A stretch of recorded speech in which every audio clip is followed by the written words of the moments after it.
আবারও স্বাগত বিজনেসের সঙ্গে আছে আমি সাদাত হাবিব সেতু। এবার দেশ বিদেশের ব্যবসা বাণিজ্য ও অর্থনীতির আরও কিছু সংবাদ। ব্যবসা বাণিজ্য, কূটনীতি, অর্থনীতি কিংবা হিসাব বিজ্ঞান সব ক্ষেত্রেই দারুণ দক্ষ তারেক রহমান সরকারের অর্থ ও পরিকল্পনা মন্ত্রী আমির খসরু মাহমুদ চৌধুরী। সাবেক প্রধানমন্ত্রী বেগম খালেদা জিয়া সরকারের বাণিজ্য মন্ত্রীও ছিলেন তিনি। দায়িত্ব পালন করেন Chattogram chamber of commerce and ইন্ডাস্ট্রিজের আর দক্ষিণ এশিয়া এক্সচেঞ্জ ফেডারেশনের সভাপতি হিসেবে। যদিও ব্যবসায়ীর চাইতে রাজনৈতিক পরিচয়ে বেশি সমাদৃত তিনি। ডেস্ক রিপোর্টে দেখব বাকিটা। দেশের 12তম অর্থমন্ত্রী হিসেবে দায়িত্ব নেওয়া আমির খসরু মাহমুদ চৌধুরী দেশের রাজনৈতিক পরিমণ্ডলের স্পটলাইটে আসেন 1991-তে।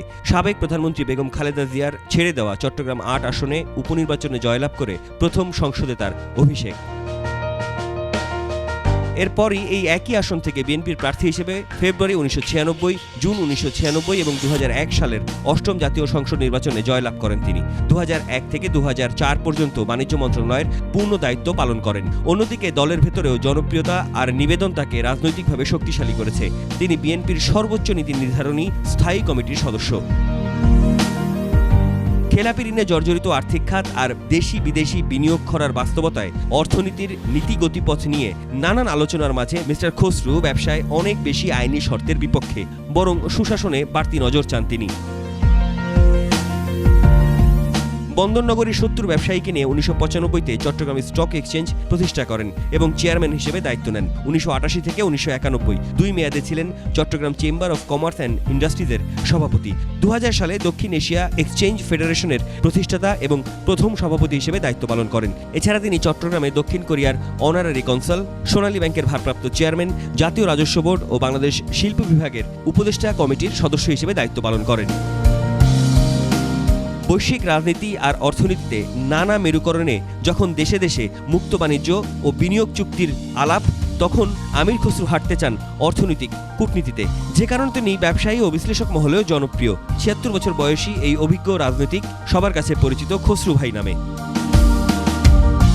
1949-এ চট্টগ্রামের বনেদি রাজনৈতিক পরিবারে জন্ম আমির খসরু মাহমুদ চৌধুরীর। 1969 সালে চট্টগ্রাম কলেজ থেকে স্নাতক শেষে লন্ডনে হিসাব বিজ্ঞানে উচ্চশিক্ষা গ্রহণ করেন। এরপর তার পিতার ব্যবসায় যোগ দেন। তার পিতা মাহমুদুন নবী চৌধুরী 1954 সালে পূর্ব পাকিস্তানের আইন পরিষদের নির্বাচনে যুক্তফ্রন্টের প্রার্থী হিসেবে চট্টগ্রামের ডাবল মুরিং সীতাকুণ্ডু থেকে সংসদ সদস্য নির্বাচিত হন এবং প্রথমে গণযোগাযোগ এবং পরে ত্রাণ ও পুনর্বাসন মন্ত্রীর দায়িত্ব পালন করেন। সাদাত হাবিব সেতু, 21 টেলিভিশন, ঢাকা। রাজধানীর পাশাপাশি সারা দেশে বেড়েছে নিত্যপণ্যের বাজার।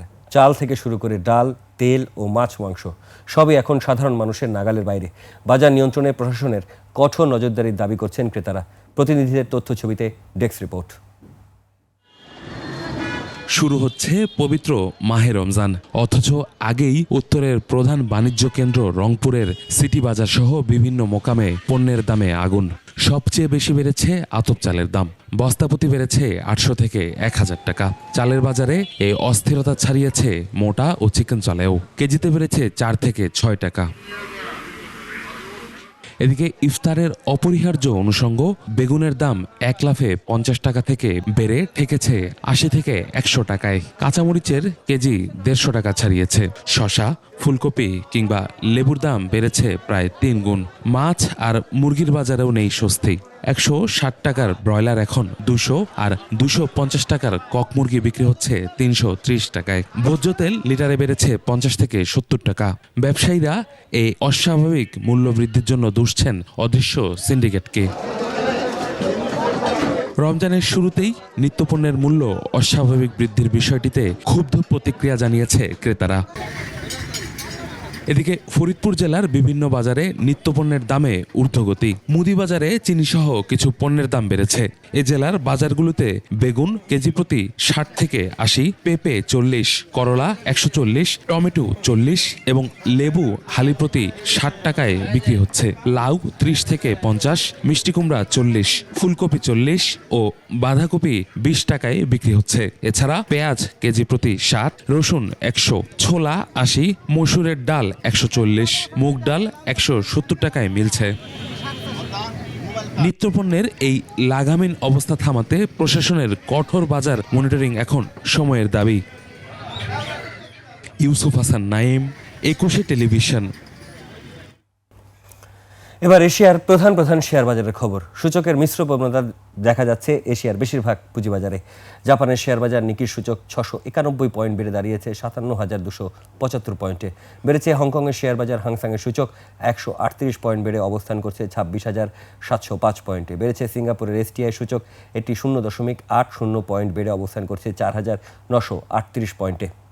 চীনের শেয়ার বাজার সাংহাই কম্পোজিট ইন্ডেক্সে অবস্থান করছে 4,082 পয়েন্টে, যা আগের দিনের চেয়ে 51 পয়েন্ট কম। বোম্বে সেন্সেক্স 30 ইন্ডেক্সে দেখা যাচ্ছে নিম্নমুখী প্রবণতায়।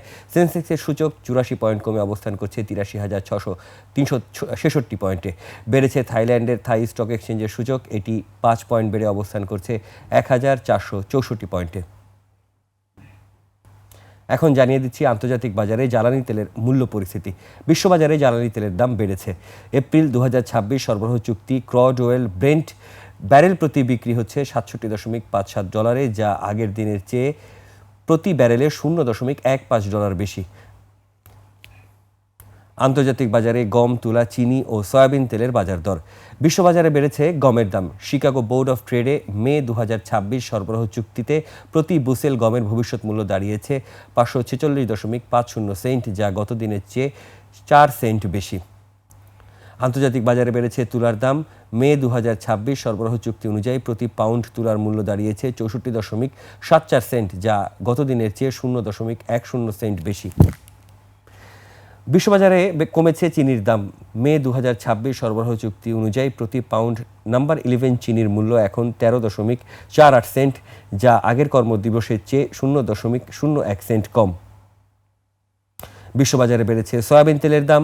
মে 2026 সরবরাহ চুক্তি অনুযায়ী প্রতি পাউন্ড সয়াবিন তেলের মূল্য 58.09 সেন্ট, যা আগের দিনের চেয়ে 0.33 সেন্ট বেশি। এবার টাকার সঙ্গে প্রধান প্রধান আন্তর্জাতিক মুদ্রার বিনিময় হার। আন্তঃব্যাংক লেনদেনে আজ ব্যাংকগুলো মার্কিন ডলার কিনছে 121 টাকা 70 পয়সায়, বিক্রি করছে 122 টাকা 70 পয়সায়।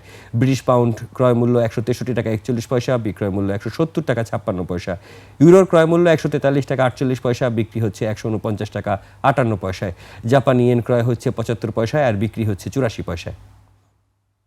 এদিকে ব্যাংকগুলো কানাডিয়ান ডলার কিনছে 88 টাকা 71 পয়সায়, বিক্রি করছে 91 টাকা 72 পয়সায়। ভারতীয় রুপির ক্রয় মূল্য 1 টাকা 27 পয়সা, বিক্রি হচ্ছে 1 টাকা 43 পয়সায়। সৌদি রিয়েলের ক্রয় মূল্য 32 টাকা 34 পয়সা এবং বিক্রয় মূল্য 33 টাকা 11 পয়সা। মালয়েশিয়ান রিঙ্গিত ক্রয় হচ্ছে 31 টাকা 3 পয়সায়, বিক্রি হচ্ছে 31 টাকা 94 পয়সায়।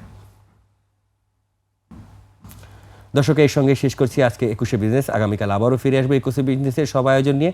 দেখার আমন্ত্রণ রইল। 21শের সঙ্গেই থাকুন।